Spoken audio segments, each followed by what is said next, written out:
శ్రీమాత్రే నమః. అందరూ నమస్కారం అండి. ఇవాళ మనం సింహరాశి వారి యొక్క జాతక ఫలితాలు కూడా తెలుసుకోబోతున్నాము. సింహరాశి వారికి నవంబర్ 2 అనగా ఆదివారం నాడు వీరి యొక్క జాతక ఫలితాలు కూడా తెలుసుకోబోతున్నాం. అయితే సింహరాశిలో ఎవరైతే ఇప్పుడే కొత్తగా మన ఛానల్ చూస్తున్నారో దయచేసి ఛానల్ సబ్స్క్రైబ్ చేసుకొని వీడియోకి లైక్ చేసి సపోర్ట్ చేయడం మాత్రం మర్చిపోకండి. మరి వీడియోని ఎక్కడ కూడా స్క్రిప్ట్ చేయకుండా చివరి చూసినట్లయితే మీకైతే పూర్తిగా అర్థమవుతుంది. రేపటి రోజున మీ యొక్క రాశి ఫలితం ప్రకారం మీకు ఏ విధంగా ఉండబోతుందో తప్పకుండా తెలుసుకుందాము. మరి అంతకన్నా ముందుగా ప్రతి ఒక్కరికి కూడా ఏదో సమస్య ఉంటుందండి. సమస్యలు ఎవరంటే ఉండరు కదా. అంటే ప్రేమ, పెళ్లి, ఉద్యోగం, వ్యాపారము, ప్రేమించి మోసపోవటము, నాగదోషము, సంతానం లేకపోవటము, భార్యాభర్తల మధ్య గొడవలు, ధనం నిలకడ లేకపోవటము, రాజకీయము, కోర్టు సమస్యలు, మీ మీద చెడు ప్రయోగాలు చేయటము, ఇలా ప్రతి ఒక్కరికి కూడా ఏదో సమస్య ఉంటూనే ఉంటుంది. అయితే ఎక్కడెక్కడికో వెళ్ళి జ్యోతిష్యం చెప్పించుకొని నిరాశ చెంది ఉంటే ఒక్కసారి మన గురువు గారిని కాంటాక్ట్ అవ్వండి. ఓం శ్రీ భద్రకాళి జ్యోతిష్యాలయం అండి. మన గురువు గారు వచ్చి రామదాస్ పండిత్ గారు. మీరు సంప్రదించిన ఫోన్ నెంబర్ 9764639967. చాలా నమ్మకమైన గురువు గారండి. మన గురువు గారు స్త్రీ పురుష వశీకరణ చెట్లో చాలా ప్రత్యేకత కలదు. మీకు ఎటువంటి సమస్యలున్నా నమ్మకంతో ఒకసారి ప్రయత్నించండి. 100% గంటలో పరిష్కారం చూపిస్తారండి. ఒక్కసారి ప్రయత్నించండి. ఇక వివరాలకు వస్తే కనుక అండి, ఈ రాశి వారి యొక్క మనస్తత్వం కనుక మనం గమనించినట్లయితే చాలా సున్నితమైన హృదయం కలిగిన వారండి. ఇతరుల యొక్క బాధను కూడా తమ మీదుగా భావించే ఆత్మ ఉన్నవారన్నమాట. వీరు గత కొన్ని సంవత్సరాలుగా మీ మనసులో ఎన్నో ఆవేదనలు, బాధలు, ఆలోచనలు తరుగుతూనే ఉన్నాయి. ఇతరుల ఎదుట ధైర్యంగా కనిపించినా మీలో నిశ్శబ్దంగా నడుస్తున్న భావోద్వేగ యుద్ధాన్ని మీరు మాత్రమే తెలుసుకోగలరు. కొన్నిసార్లు రాత్రులు నిద్ర పట్టక మనసు ప్రశ్నలతో నిండిపోతూ ఉంటుంది. నేను చేస్తుంది సరైనదేనా, నా జీవితం ఎటు వెళ్తుందనే సందేహాలు మీ మనసు ముసురుకుంటూ ఉన్నాయి. మీరు ఏం చేసినా కూడా ఒక భయాందోళనలో ఉంటున్నారండి. అంటే ఈ పని నేను చేస్తుంది కరెక్టా కాదనే మీరు ఉద్యోగంలో ఉంటున్నారన్నమాట. ఆత్మవిశ్వాసం తగ్గినట్లుగా భవిష్యత్తు అంధకారంగా అనిపించే క్షణాలు కూడా ఎదురయ్యాయి. కానీ ఆందోళన చెందకండి. ఈ పరిస్థితి మీ బలహీనత కాదు, ఇది మీ ఆత్మ మార్పు ప్రారంభం. ప్రతి బాధ వెనుక ఒక పెద్ద ఆశీర్వాదం దాగి ఉంటుందండి. మీ హృదయము శుద్ధి అవుతుంది, మీ ఆత్మ కొత్త దిశకు సిద్ధమవుతుంది. ఈ కాలం మీ జీవితంలో పునర్జన్మ సమయం లాంటిది. ఇప్పటి వరకు నష్టపోయిన ప్రతి అనుభూతి మీకు కొత్త శక్తిగా తిరిగి రాబోతుంది. మీరు సున్నితమైన కుండలాగా ప్రేమతో, జ్ఞానంతో నిండిన ఆత్మ ఇతరుల బాధలను మీ మనసును తాకుతూ ఉంటాయి. ఎవరైనా కన్నీళ్ళు వస్తే ఆ నొప్పి మీ గుండెలో ప్రతిఫలిస్తుంది. మీ హృదయం బంగారం లాంటిది. నిశ్శబ్దంగా ఉన్న అందరికీ వెలుగునిచ్చే శక్తి ఉన్నవారు. జీవితంలో ఎన్నో బాధ్యతలు, తుఫాన్లు, పరీక్షలు ఎదురైనా మీరు ఎప్పుడూ ధైర్యం కోల్పోలేదు. ఎంత ఒత్తిడి వచ్చినా ఇది కూడా గడిచిపోతుంది అన్న విశ్వాసంతో ముందుకైతే సాగుతూ ఉంటారు. మీరు ప్రేమిస్తే ప్రాణం పెట్టి ప్రేమిస్తారండి. స్నేహితుల కోసం, కుటుంబం కోసము మీ మనసంతా అర్పిస్తారు. కానీ ఒక్కసారి ఎవరు మోసం చేస్తే మాత్రం మీరు వెనక్కి తిరిగి చూడరు. ఎందుకంటే మీ ప్రేమ పవిత్రం, మీ మనసు నిజాయితీ నుండి ఉంటుంది. మీరు వెనక్కి తగ్గటం కాదు కదా, మీరు కేవలము మీ ఆత్మశాంతిని కాపాడుకోవడం నేర్చుకుంటారు. అది మీ బలం, మీ మహత్యం, మీ వ్యక్తిత్వం చాలా ఆకర్షణీయంగా ఉంటుంది. మీ ముఖంలో ఒక ప్రత్యేకమైన కాంతి కూడా ఉంటుందండి. అది మీ అంతరంగం నుండి వెలువడే ఆధ్యాత్మిక శక్తి. మీరు నిజాయితీగాను, ధర్మబద్ధంగా జీవించడానికి ఎక్కువ ఇష్టపడుతూ ఉంటారు. హాని కలిగించకూడదని అందరికి కూడా ఎప్పుడు ఆశించే మనసు కలవారు.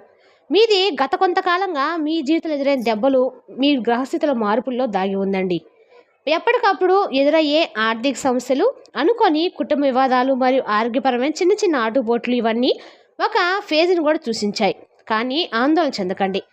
ఇది ముగింపు కాక ఒక కొత్త ఆరంభానికి సంకేతం అండి.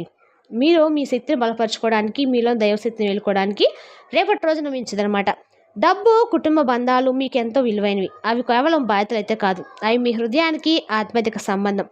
ఇప్పుడే మీరు అనుభవిస్తున్న కష్టాలు రేపటి రోజున సుఫలితాలకు నిలువెత్తు అర్థం అండి. ప్రస్తుతం మీరు ఒక ముఖ్యమైన దశలో ఉన్నారు. డబ్బును జాగ్రత్తగా నిర్వహించడం చాలా అవసరము. ప్రతి రూపాయి విలువైందే కాబట్టి పొదుపు చేయండి. అవసరానికి మించి ఖర్చు చేయకండి. ఇది ఆర్థిక స్థిరత్వానికి పునాది వేగల సమయం. ఇటీవల రోజుల్లో చిన్న చిన్న కుటుంబ వివాదాలు, అపార్థాలు ఉత్పన్నమవుతున్నాయి. మీ మనసు మంచిదే, కానీ కొన్నిసార్లు మీ మాటలు కొద్దిగా గట్టిగా అనిపించవచ్చు. ఇతరులు దాన్ని తప్పుగా అర్థం చేసుకునే అవకాశం కూడా ఉంది. అందుకే రేపటి రోజున మౌనం మంచిదండి. మృదువైన సంభాషణ మీకు రక్షణ కవచం లాంటిది.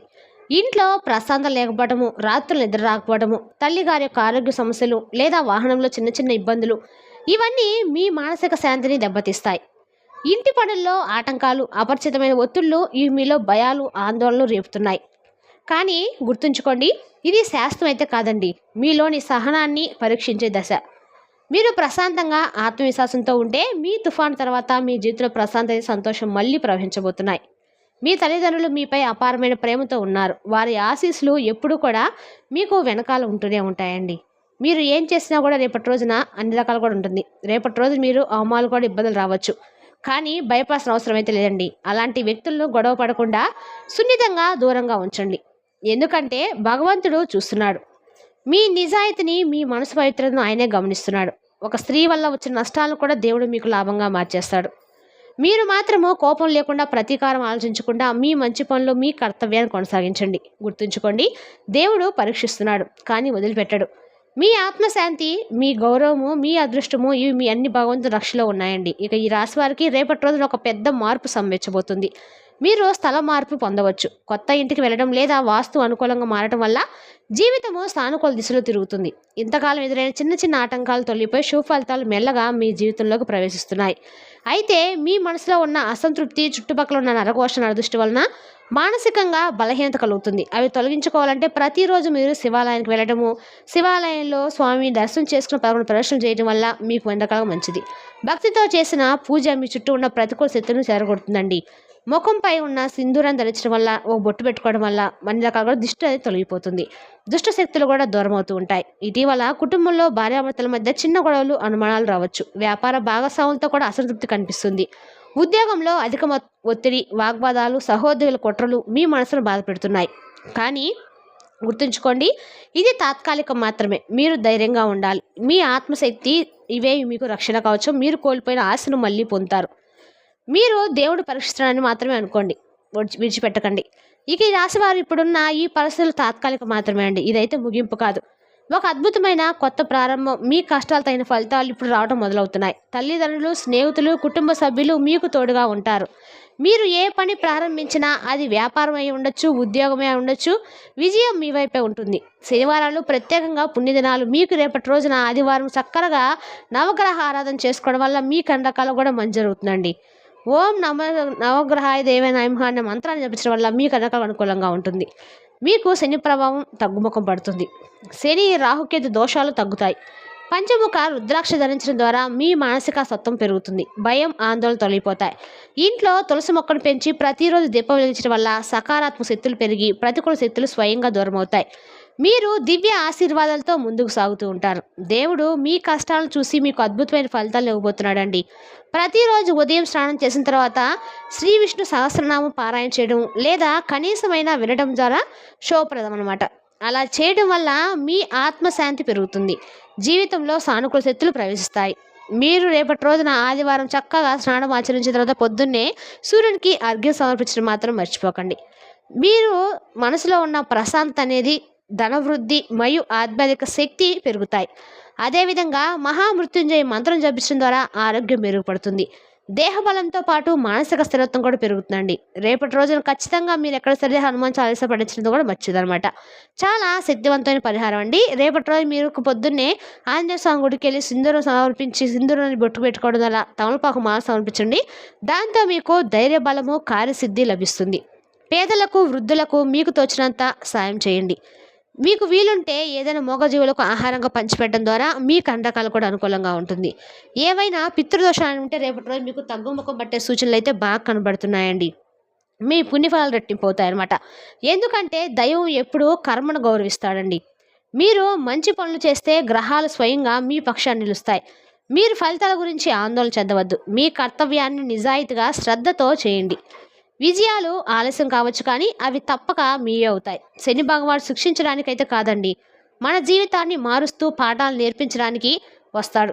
ఆయన పరీక్షలు ఎంత కఠినంగా ఉన్నా అవి మీలోని ఆత్మశక్తిని మేల్కొల్పుతాయి. రేపటి రోజున ఓపిక, సహనం మరియు జాగ్రత్త అత్యంత అవసరం అన్నమాట. తీసుకునే ప్రతి నిర్ణయంలో ఆలోచన ఉండాలి. వాదనలకు దూరంగా ఉండండి. ఎందుకంటే మీ శాంతియుత స్వభావమే మీ బలం. మీరు గొప్ప మేధావులు, తాత్విక దృష్టి కలిగిన వారు, మానవతావాదులు. ఈ లక్షణాలు ఇప్పుడు మరింత పదును పెడతాయి. కష్టాలను ఎదుర్కొని ఆత్మవిశ్వాసంతో ముందుకు సాగండి. జీవన శైలిలో క్రమశిక్షణ పాటించండి. శనిదేవుణ్ణి ప్రార్థించడం, హనుమాన్ చాలీసా పఠించడము మీ మనసుకు శాంతిని, జీవితానికి సురక్షిత దిశను ఇస్తాయి. పేదలకు సహాయం చేయడం ద్వారా మీకు ఏవైనా సరే అన్ని రకాల కూడా గ్రహ దోషాల నుంచి విముక్తి కలుగుతుంది. మరి తెలిసిందా కాండి ఈ రాశి యొక్క జాతక ఫలితాలను. తిరిగి రేపటి వీడియోలో మళ్ళీ కలుసుకుందాం. Thank you for watching.